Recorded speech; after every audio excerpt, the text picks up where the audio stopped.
ever been one of those moments? The power flickers out, or maybe you're miles from an outlet, needing to fire up a tool on a job site. Oh, yeah. Or camping, needing the fridge on. Exactly. Or even just like a backyard party needing a blender. Yeah. Your mind immediately leaps to generator, right? Mm-hmm. So never thought. But then you start hearing these other terms like power inverter or inverter generator, and suddenly what seems simple becomes this tangled web of options. It really does. Confusing stuff. Well, let's untangle that web right now. For our deep dive today, we're cutting through all the static and confusion around portable power solutions. Yeah. Our listeners shared a stack of sources that delve into, the fascinating world of traditional generators, the newer inverter generators, and these standalone power inverters. We're going to pull out the essential insights you need. And what's fascinating here is exactly what you just highlighted, how these terms get thrown around almost interchangeably. It causes, widespread confusion. And it's not just about the words. Understanding the precise differences is absolutely crucial for making the right choice for what you actually need. We're not just going to tell you what each type is, but maybe more importantly, explore why one might be your perfect fit and another could be, completely unsuitable, maybe even damage your stuff. Yeah, okay. So our mission today is pretty clear. Equip you with clear, actionable insights. We want you to feel confident, not, overwhelmed as you navigate this power landscape, whether you're planning a remote camping trip, prepping for a home backup, or just trying to charge a drone somewhere. Yeah. Get ready for some surprising facts and a whole lot of clarity. Let's do it. So let's dive straight in by demystifying the terminology itself, because that's really where the confusion often kicks off, isn't it? Absolutely. When we talk about portable power, what are the three distinct categories we'll be breaking down today? Okay. At its most basic, a traditional generator is probably what most people picture. It's a machine, right? It burns fuel to directly create alternating current, AC power. Simple enough. Then a standalone power inverter. That's something else entirely. It's a device that takes direct current DC, usually from like a battery or maybe a solar panel setup. Right, DC to AC. Exactly. And it transforms it into usable AC power for your appliances. No engine involved there. Okay, that makes sense. Now, this raises that important question you touched on. Why do people often mix up inverter generator and just power inverter? Yeah, I hear that all the time. It's because an inverter generator is kind of a clever hybrid. It does have a fuel-powered engine like the traditional ones, Okay. but it integrates that standalone inverter technology inside it. So the engine makes power, it gets converted and cleaned up by the inverter part, and then it outputs really clean, stable AC power. So think of an inverter generator as a generator plus a built-in power conditioner. Ah, okay. That distinction really clarifies things.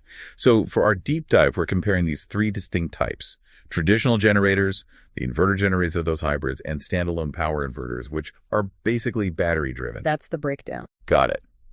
Now let's get into the guts of it.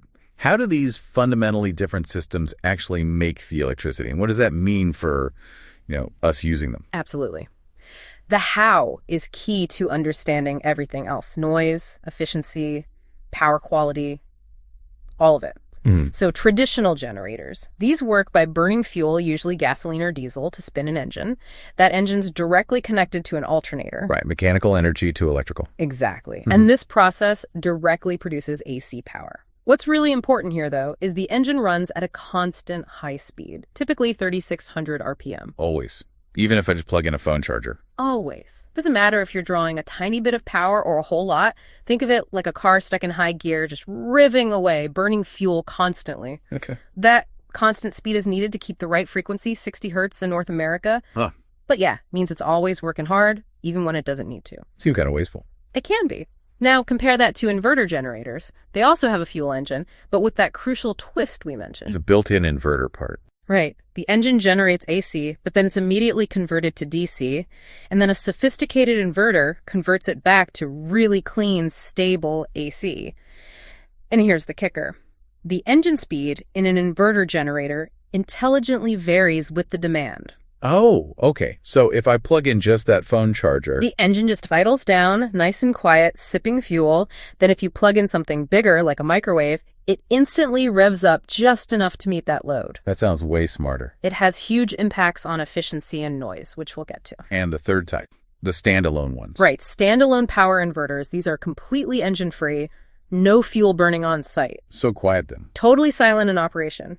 They work by converting stored DC power, could be from batteries you've charged, solar panels, or even your car's 12-volt system, into usable AC power. Their entire operation depends on that stored energy source. Gotcha. Okay, so 3 very different ways of getting AC power. We've all been told electricity is electricity, but our sources really hammered home the huge difference in the quality of power these devices put out. Oh, absolutely. And the difference, it turns out, really, really matters for our electronics. This is where it gets kind of surprising, actually. It really is paramount, especially now. Everything has a chip in it, right? Exactly. My toaster probably has firmware updates. Probably. So traditional generators, yeah, they provide the highest raw wattage usually. You can get portable models up to 20 kilowatts or even more sometimes. Okay, serious power. Serious power. Good for heavy loads like a big AC unit during an outage or running multiple construction tools, that kind of thing. But they produce what's often called dirty power. Dirty power. Explain that. Think of the power from your wall outlet as like a perfectly smooth sine wave on a graph. Really consistent. Traditional generators, their output waveform can be kind of choppy or distorted. We measure this distortion with something called total harmonic distortion, or THD. THD, yeah. And for traditional generators, the THD is typically pretty high, maybe 5% to even 20%. And anything over, say, 3% starts to get risky for sensitive electronics. Like what kind of electronics? Laptops, smartphones, modern TVs, gaming consoles, medical devices, anything with delicate microprocessors. That choppy power can cause glitches, shorten their lifespan, or even fry them completely. Yikes. Okay, that's a big deal. It really is. Now, inverter generators, these generally offer lower maximum power, maybe 1 kilowatt up to 10 kilowatt typically, though you can sometimes parallel 2 together for more juice. Right.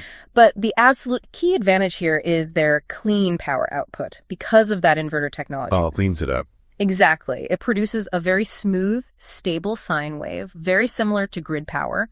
The THD is usually less than 3%. So below that danger threshold. Way below. This makes them perfectly safe for all your sensitive gadgets, your laptop, your phone. Everything will run happily and safely. Good to know. And the standalone inverters. Standalone power inverters also generally provide very clean, stable power.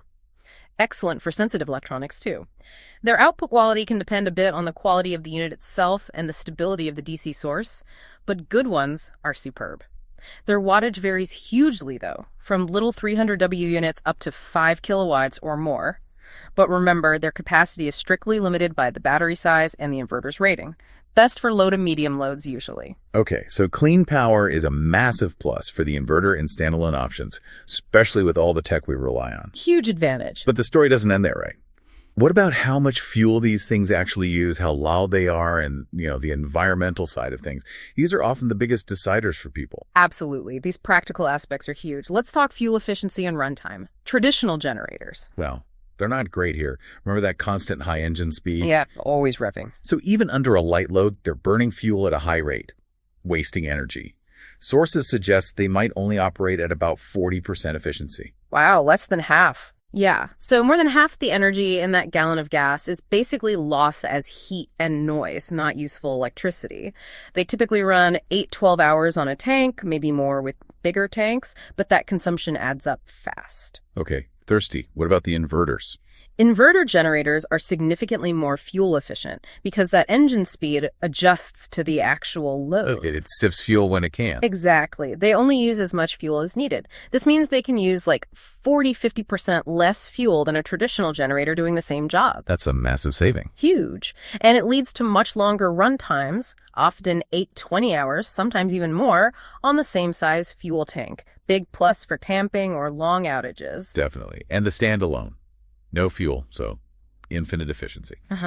Well, technically no fuel cost, which is great. They run purely on stored energy from batteries. So runtime depends entirely on battery capacity and how much power you're drawing. You can get potentially infinite runtime if you pair them with enough solar panels to recharge faster than you use power, but that's a big setup. Realistically, batteries drain, especially under heavy loads. All right, makes sense. That efficiency difference is huge, especially with fuel costs. Yeah. Now, what about the noise? The loud elephant outside the tent, as it were? Yeah, noise level. The difference is really stark here. Traditional generators are loud, period. Typically blasting away at 60 to 90 decibels. What does that sound like in real terms? Well, 60 dB is like a normal conversation or maybe an air conditioner, but 90 dB that's getting close to a lawnmower or standing near heavy traffic, it's really disruptive. Yeah, not great for campgrounds or your backyard. Definitely not. Try relaxing next to that. Now, inverter generators are much, much quieter, usually operating between 50 and 60 dB. So more like that conversation level. Exactly. It's a really noticeable difference. You can actually stand nearby and talk without shouting. Makes them way better for neighborhoods, camping, RVs, anywhere you don't want to tick everyone off. Okay. And the standalones must be the winner here. Standalone power inverters. Completely silent during operation, zero noise from the unit itself. Ideal for indoor use, quiet camping, running medical gear overnight. Anywhere noise is a major concern. Total silence. Nice. Okay, what about the environmental angle? Yeah, environmental impact. Again, big differences. Traditional generators have the highest emissions. They burn fuel, producing carbon monoxide, CO, which is, deadly. Colorless, odorless, plus other pollutants, significant noise pollution, and that fuel wastage we talked about. Critically, they must be operated outdoors, at least 20 feet away from any building, windows, doors, vents, because of that CO risk. Super important. Okay, 20 feet. Got it. Inverters. Better. Inverter generators are better, yes. Lower emissions because they burn less fuel more efficiently. But they still burn fuel, still produce CO, so the same safety rule applies.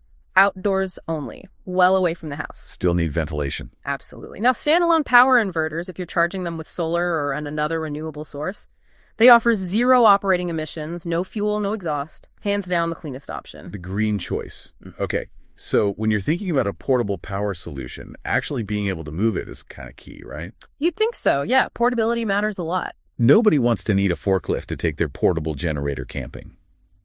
And then there's the practical stuff. Yeah. Upfront cost. And what kind of maintenance are you signing up for? Exactly, real world stuff. So looking at portability, traditional generators are usually the heaviest and bulkiest. Mid-size ones can easily weigh 100 to over 300 pounds. Oof. Not exactly grab and go. Not at all. Often needs 2 people or wheels, maybe a ramp. More for setting up semi-permanently or on a big job site. Okay, inverters. Inverter generators are designed to be much more portable, significantly lighter and more compact, usually between, say, 20 and 100 pounds. Ah, that's manageable for one person, mostly. Yeah, much easier. Often have carrying handles, suitcase-style designs, much better for camping, tailgating, moving around the yard. Truly portable. And standalones. Yeah. Must be the lightest. The standalone power inverters themselves, yes, they're the most portable. Can be handheld, suitcase size, generally pretty lightweight, but And there's always a but. you have to factor in the batteries or solar panels you need to power them. Big batteries can be heavy and bulky too. So the whole system portability depends on that power source. Right. Gotcha. Okay, let's talk money. Cost. What's the damage? Clear hierarchy here, generally. Traditional generators are typically the cheapest upfront. You can find decent ones from maybe $300 up to $2,000 for models in that 2 kilowatt to 10 kilowatt range. Basic maintenance is usually cheaper too. Okay, lowest barrier to entry. Pretty much. Now, inverter generators are more expensive initially, usually $500, maybe up to $3,000 or even more for similar power outputs. So you pay more for the clean power and efficiency. You do. And while you save on fuel, if something breaks, especially that complex inverter board inside, repairs can be costly. That's a potential long-term expense to consider. Okay. Standalone inverters. The standalone power inverters themselves can range from maybe $100 for a small one up to $1,500 or more, but that price tag often doesn't include the batteries or solar panels. The hidden cost. Exactly. Good batteries aren't cheap. So while you save on fuel, you have the upfront cost of the batteries, plus the ongoing cost of replacing them eventually. Batteries degrade over time, maybe 2 to 10 years, depending on type and use. Right. Battery replacement. Yeah. Okay. Last practical point. Maintenance and reliability. What are we looking at? Traditional generators, they have simpler mechanics, generally speaking, can be quite durable for heavy use if you look after them, but they do require regular upkeep. Like what? Oil changes, spark plug checks or replacements, cleaning fuel filters, regular engine stuff. If you neglect maintenance, breakdowns are more likely. Okay. Inverters. More complex. Inverter generators involve more sophisticated electronics, generally reliable, but if those sensitive components fail, like that inverter board, repairs can be complex and expensive, as I mentioned. They can also be a bit sensitive to overloads. They'll usually shut down to protect themselves and your devices, which is good, but it can be annoying if you accidentally plug in too much. Right. Standalones, no engine, so yeah. Easy street. Standalone power inverters require very low maintenance overall. No oil, no spark plugs, no fuel system worries. Huge plus. Nice. Their main reliability factor is the battery. Keeping the battery charged properly, even when stored, is key to its lifespan. And as we said, eventually that battery will degrade and need replacement. That's the main ongoing maintenance cost, really. Okay, that paints a really clear picture of the pros and cons on the practical side. Which brings us, finally, to the crucial question for you, the listener. Which one should you actually choose? Let's try and summarize the ideal use cases and the drawbacks for each type. Yeah, this is where it all comes together. Let's nail it down. Okay, traditional generators. Choose these if your absolute top priority is raw, high power on a tighter budget. Think rugged, high-demand situations. Construction sites needing to run big saws and compressors, workshops, or maybe emergency whole-home backup where you need to power things like central AC, big fridges, well pumps, heavy tools. Okay, power over refinement. Exactly. They're straightforward, powerful, but best for things that aren't sensitive to that dirty power. The main drawbacks. They're noisy, pretty inefficient fuel-wise, produce that potentially damaging power, and you'll spend more on fuel over time. Got it. Next. Inverter generators. These are really your go-to if you need a versatile, maybe more everyday use solution, if you value quiet operation, fuel savings, and need that clean power for sensitive electronics. So, camping, RVs. Perfect for camping, RVs, tailgating. Also great for home backup for essentials running the fridge, lights, charging phones and laptops, maybe a small window AC unit. They offer that superior efficiency and lower noise. Huge comfort factor. Makes sense. Downsides. The main drawbacks are the higher upfront costs, generally a lower maximum power output compared to the biggest traditional ones, and yeah, those potentially complex and expensive repairs if the electronics fail down the road. Okay. And finally, the standalones. Standalone power inverters. Choose these if you really want a fuel-free, totally silent, and eco-conscious solution, especially when paired with batteries or solar panels. Great for short blackouts just to keep phones charged and maybe a light on, powering laptops or sensitive gear quietly, augmenting off-grid solar setups for cabins, or any situation where silence is absolutely key, maybe running medical equipment overnight. Oh, okay. Limitations. Their main drawbacks are that limited capacity without adding large, expensive external batteries. They can have slower recharge times depending on your setup, and they're generally not suitable for sustained high-power demands like running big appliances for long periods. Not really a full generator replacement for heavy-duty extended use.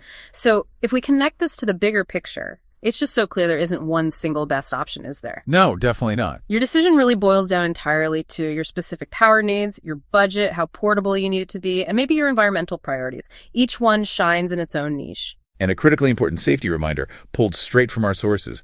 All the fuel-based options, that's both traditional and inverter generators, absolutely require safe outdoor operation. Cannot stress this enough. That carbon monoxide risk is real and invisible.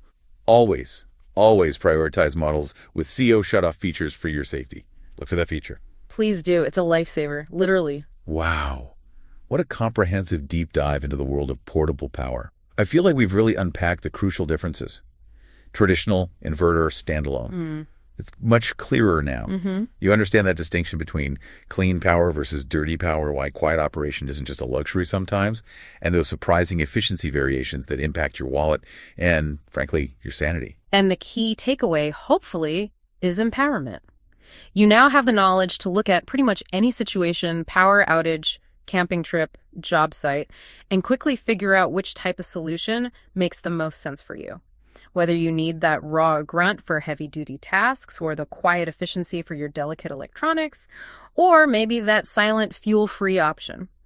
There's a specific tool designed for the job. Exactly. So the next time you're thinking about backup power for the house, planning that off-grid adventure, or just need to juice up some gadgets out in the wild, you'll be well equipped.